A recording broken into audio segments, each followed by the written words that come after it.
just Right. So here we are. Abhiram Vivek is here with us. Yeah, I'll be your track moderator. I think. Okay. Yeah. We just have a couple of minutes, but still, all of us are here. Shall we start? So that I we don't wait mind. 2 minutes. Do we have the guest list ready? Yeah. It's just the three of you. Okay. Attendees. I don't see any attendees here. Do we have the attendees? That they will not allow inside this room. Oh, I see. But they're there. Yeah. And I think Ratnamala dropped out. Oh, she has. Okay. Yeah, she has dropped out. Just we'll wait for a minute.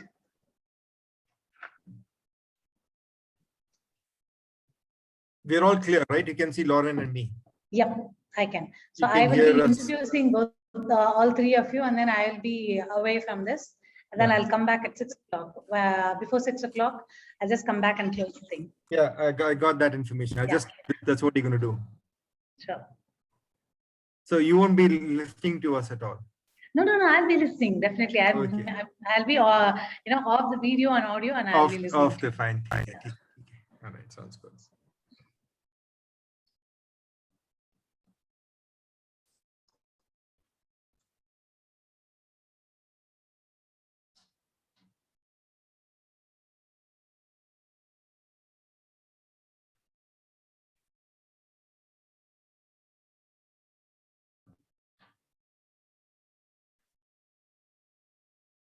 Now Lauren has dropped. Ratnamala is back.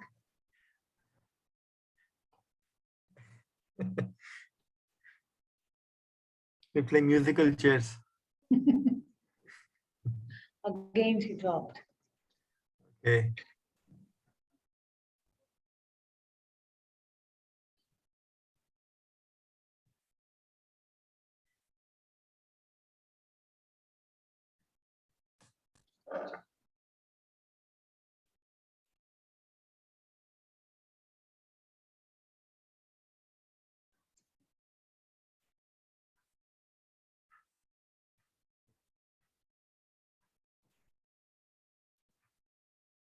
Okay.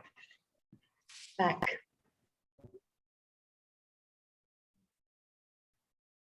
You are not audible, Ratnamala. Just unmute yourself, please. Now? Yes. And shall we start, or we'll wait for Mr. Lauren to join back? Yeah, we could do whatever. We could ask him. There's one host 3. I don't know who this WEF host 3 is. No, that is the technical host. Okay. Oh, They'll be the people who will be letting in the people. The speakers alone can come in. so इनको phone कर ले. Huh? He may be getting some difficulties actually.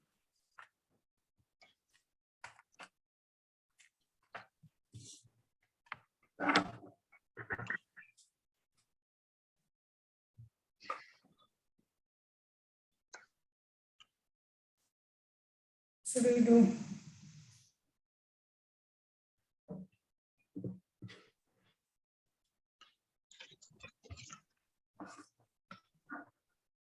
Please join.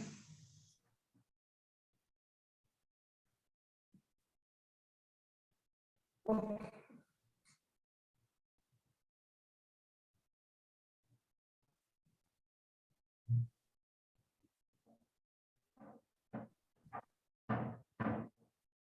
Abhiram, is he in waiting room? Or sitting for permission? Is he in the waiting room? Oh, No, we won't be able to see that. Only the technical host can see that. Just Or probably we could start. There he is coming. yeah, he's here. He's here.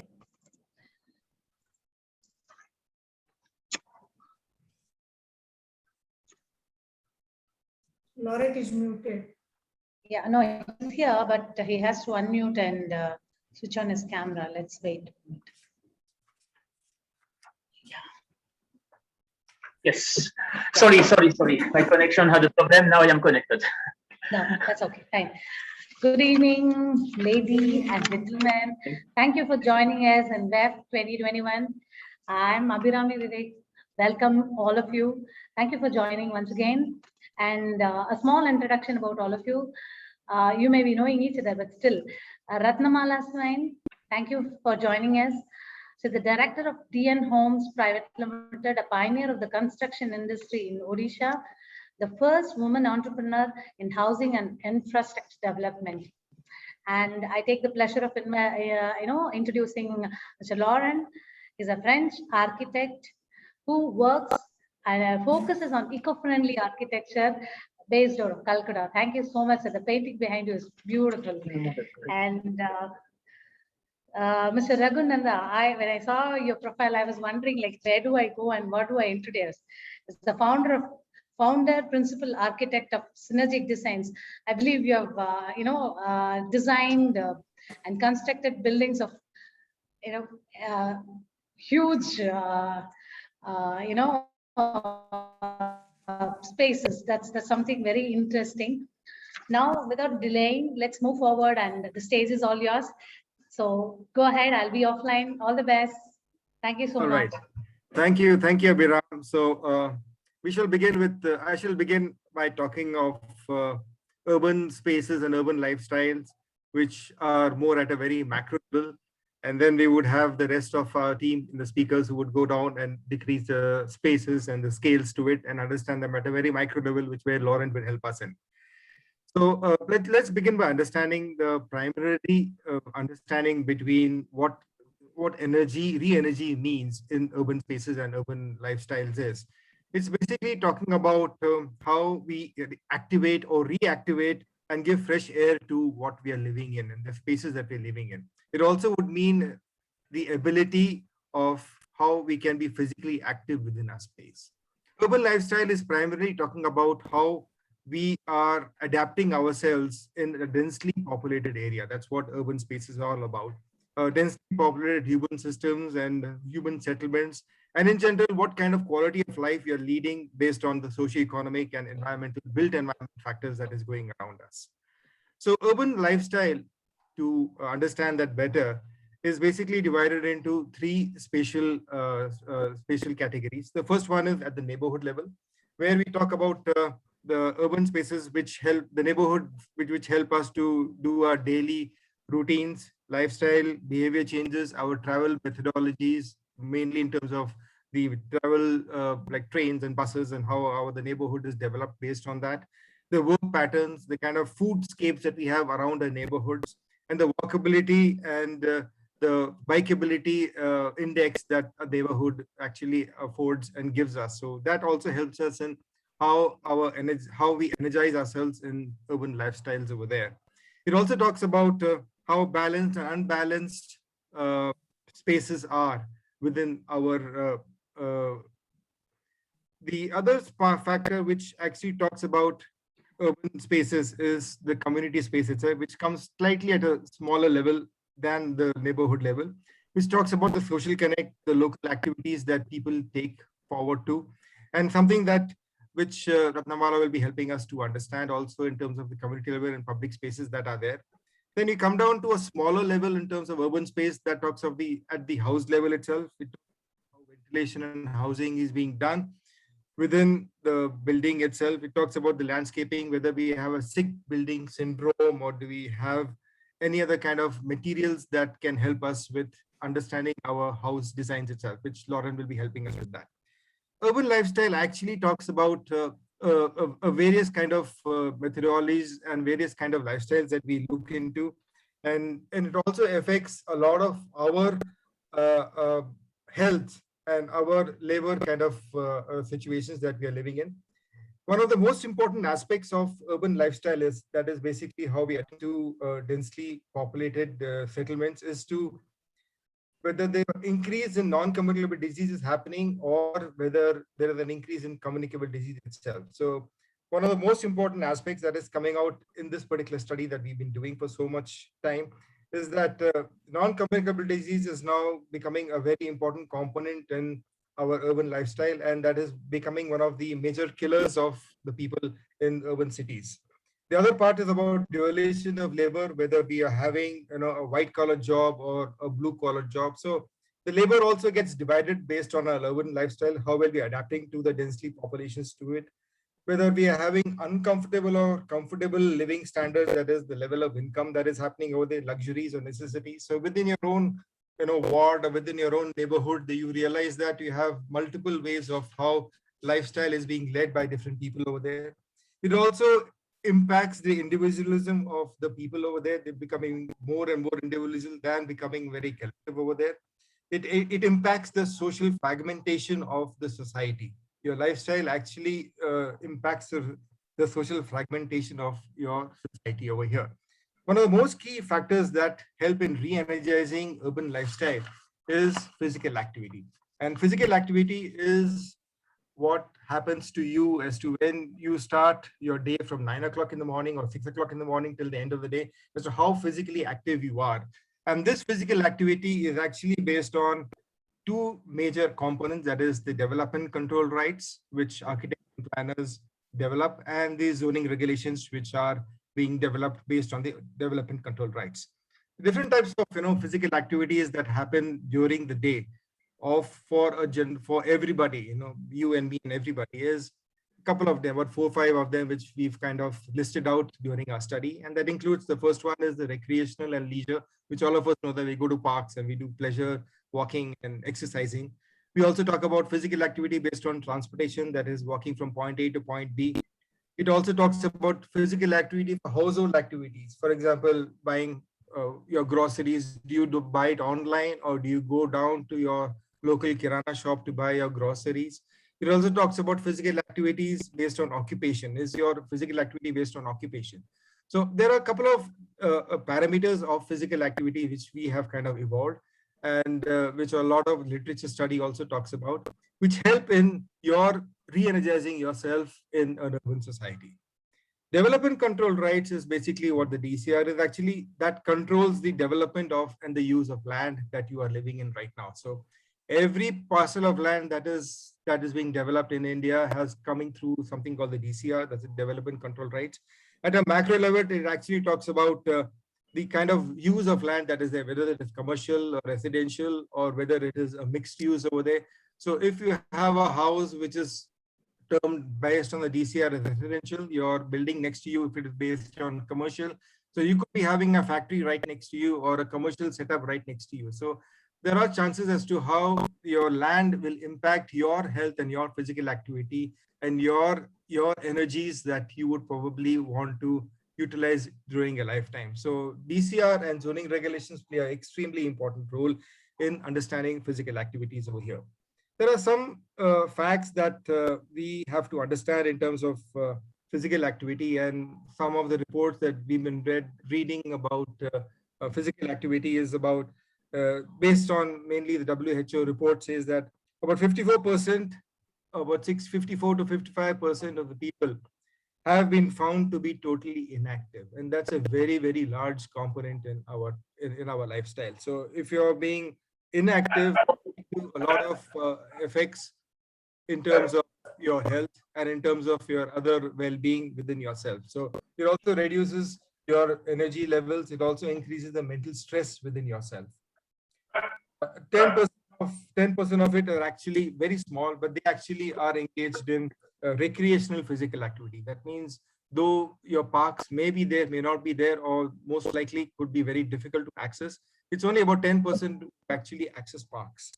And 1 in 5 and 4 out of 5 adolescents do not have physical activity. So you can imagine what happens to them when they grow up, the adolescents. So you will end up with all kinds of non-communicable diseases, which is actually one of the end results of lack of physical activity. It also leads to the couple of non-communicable diseases such as diabetes, obesity, asthma, even cancer, cardiac vascular disease. That's about 40% of being non-physical active leads to about 40% of your cancer diseases. So the components meant for physical activities can be broken down into a couple of ways.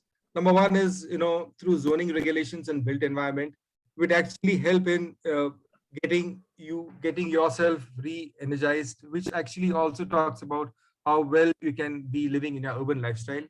Number one is it talks about green spaces. It encourages people to walk and encourages people to access that. So how much of green space do you have within your neighborhood over there, within your house systems?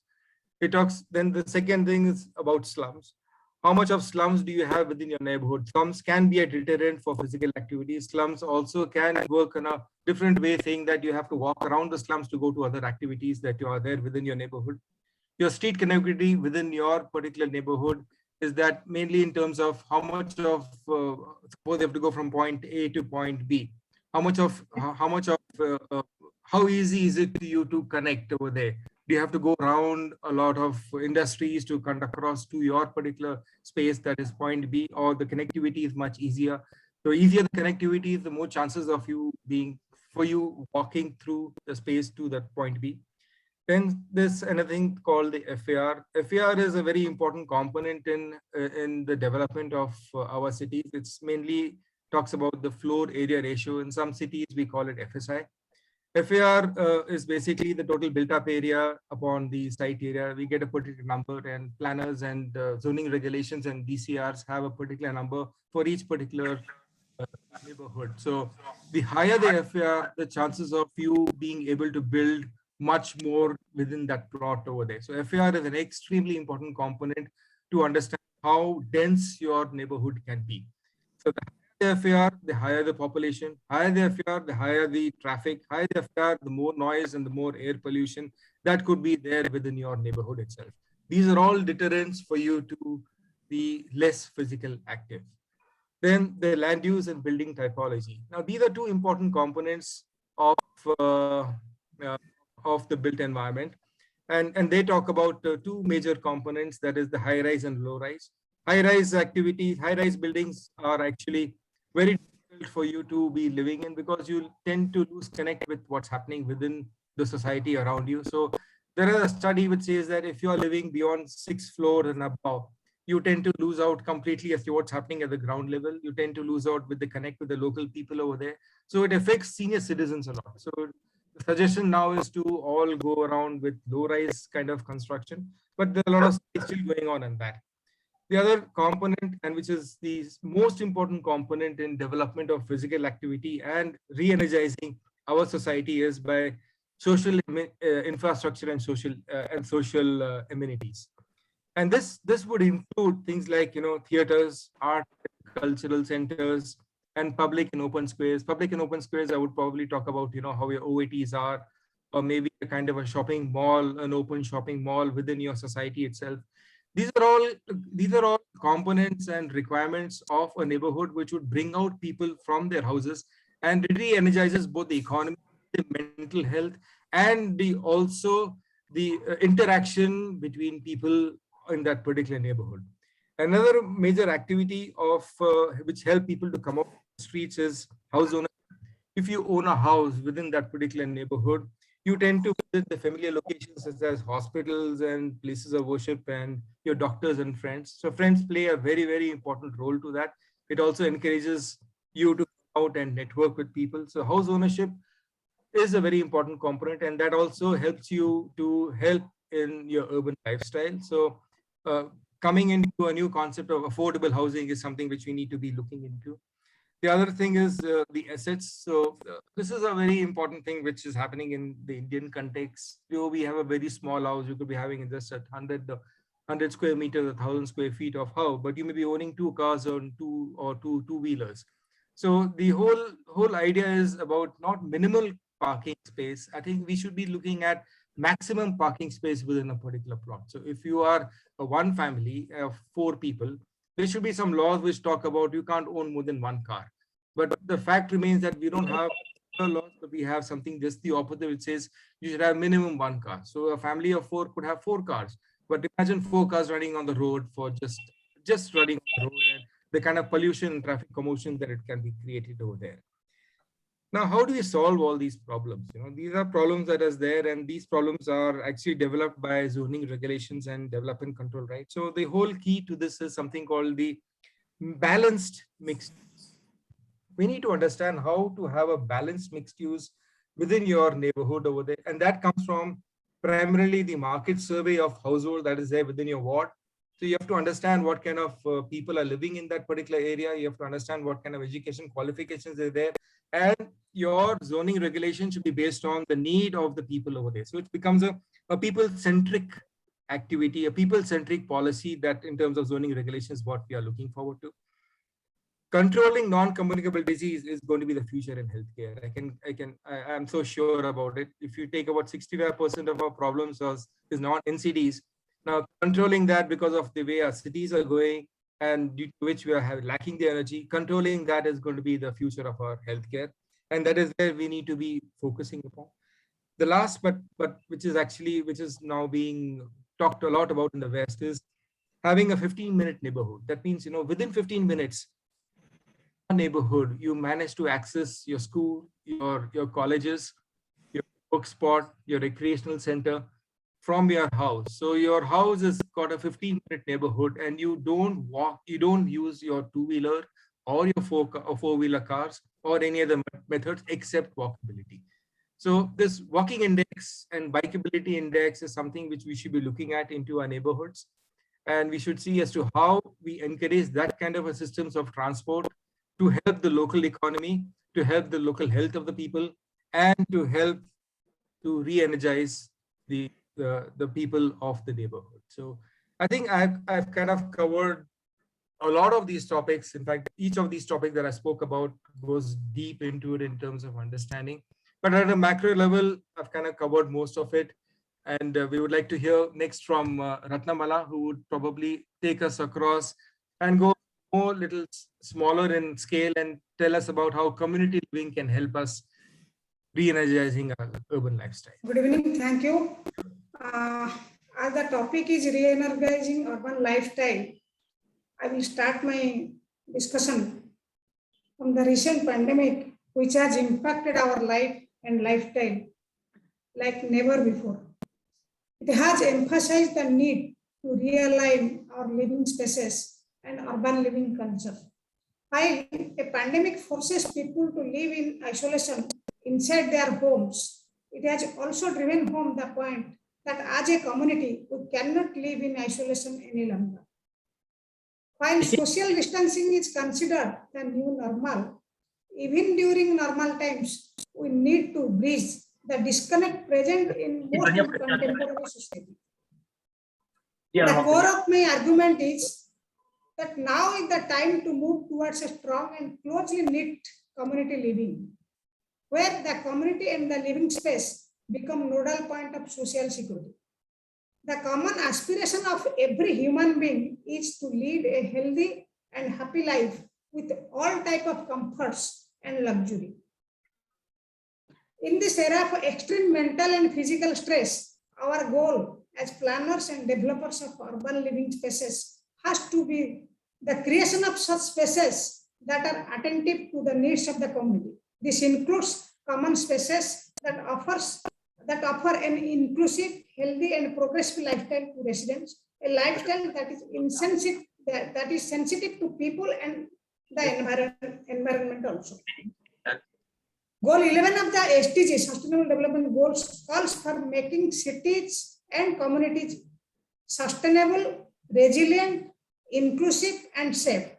As we build and re-energize our urban spaces, I feel that every little effort in this direction is of paramount importance, and we must constantly strive towards this. Therefore, it is time to impress upon the need for collaborative living spaces so that during times of crisis, they can handhold each other and comfort each other. What a strong and resilient neighborhood can achieve in terms of tiding over a collective crisis like the pandemic we have been experiencing till now is something that no government agency or authority can provide at the micro level. Now, coming to the specific, how do we actually inculcate community living to re-energize urban lifestyle? Creating awareness among people to take ownership for their immediate neighborhood and community spaces. Have ample interactive spaces where residents can mingle and get a feeling of a family beyond the immediate family. Providing have a solid access to health infrastructure and facilities like strong tie-ups with doctors and hospitals, which you have already mentioned. Adequate open spaces and recreational areas for physical activities, which Mr. Raghunanda has already discussed. Providing rainwater recharging pit to recharge the ground and maintain the water table by adoption of environment-friendly building materials that will help in reduction of carbon emission, reuse of STP treated waters for flushing, etc. My city, Bhubaneswar, which is also the capital city of the state of Odisha, is a growing example of adoption of the concept of interactive and re-energized urban spaces. I believe that the smartness of a smart city is its resilience index. Resilience index means preparedness to face and withstand any kind of exigencies and disasters. Now, in this era of climate change, a raging pandemic and growing natural disasters, life and lifestyle in urban spaces hold the key to reducing carbon footprints. Therefore, a greater sensitivity on the part of all stakeholders is crucial to developing a greater understanding of the need of creating resurgent urban living spaces that can withstand an impact of disasters and resilience and contribute to goal of sustainable development. The new normal era of virtual living and social distancing highlights the importance of staying connected. It is through collective consciousness and access to holistic community living that we can stay connected better and seek external support from one another. I'm over. Thank you, Ratnamala. So now we understood exactly as to, at a slightly macro level, as to how we look at urban lifestyles. So Lauren would help us to understand more in terms of the housing typology as to how individual houses could be designed and how we could use local materials and make green buildings more efficient. Lauren? Yes, thank you. How long do I have to talk? Because I just got messages that the meeting is soon to be over. So how many minutes are You have 4 more minutes. 4 minutes? Yes. Okay. Yeah, So, okay, it's a bit difficult to summarize in 4 minutes. See, I made a number of buildings in India, and to summarize all, whenever these buildings have been successful, it was because my clients had a strong personality and a strong personal idea about what they wanted. So each of these buildings is actually a story of what happened at the intersection of my client, me, and the artisans. So each project was different. It was not always the same story. But just to summarize briefly, you see, in my studies, I study basically geometry, how to make drawings. And you can say an architect studies how to make calculations. Now, my drawing will never protect anyone from the rain. And whatever I show in my drawing can only be what the artisan is actually doing at the site. So what I found recently, after 47 years of experience, because I was lucky, very lucky that I built my first building when I was 17 years old. It was a small wooden building.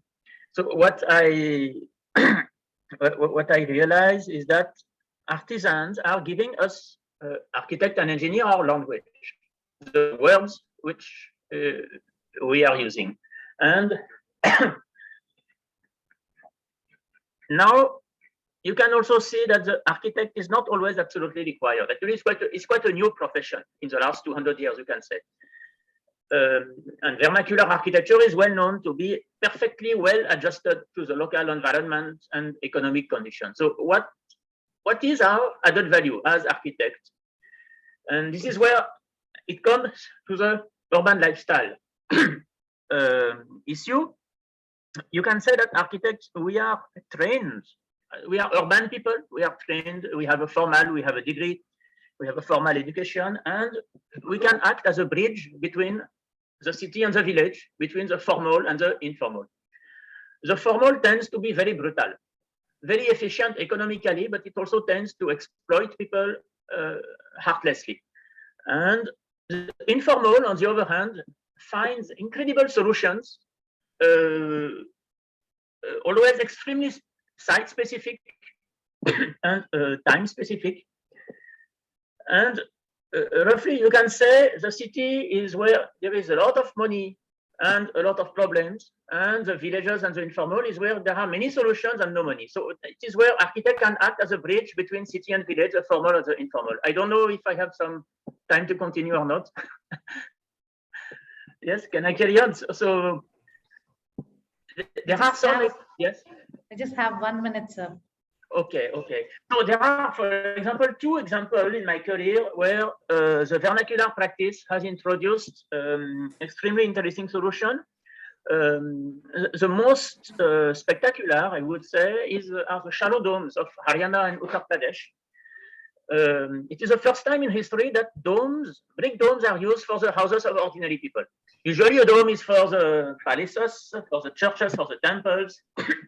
Now these domes, right now, they are 30% cheaper than the concrete slabs, and they have been developed since about 30 years by Mason, and now architects and engineers are studying this dome and using them. And sometimes we forget that reinforced concrete has been invented by artisans. And there was a commission, French government commission of 14 of the most famous architects. They have rejected reinforced concrete, but now it has become mainstream. So this is where architects and engineers and managers have to act as a bridge between the formal and the informal, the city and the village, and this is one of the outcomes of my learning of my work in India. Thank you. Thank you so much. Thank you so much for this wonderful session. I'd like to congratulate all of you, and Women Economic Forum would like to confer you with an award, Exceptional Leader of Excellence, to Mr. Raghunanda, Mr. Lauren, and Ms. Ratnamala Swain. And the e-certificate will be emailed to you within a fortnight. Thank you so much for the session. I hope people would be having a lot of idea with you. We will connect in future and we'll have more detailed discussions. Thank you so much. Thank you. Thank you.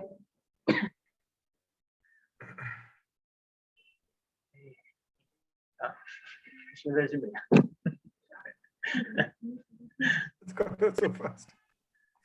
So it was short. It was like, like a bazooka. We didn't even know what is happening. Yes. It's too short a time. It's too short.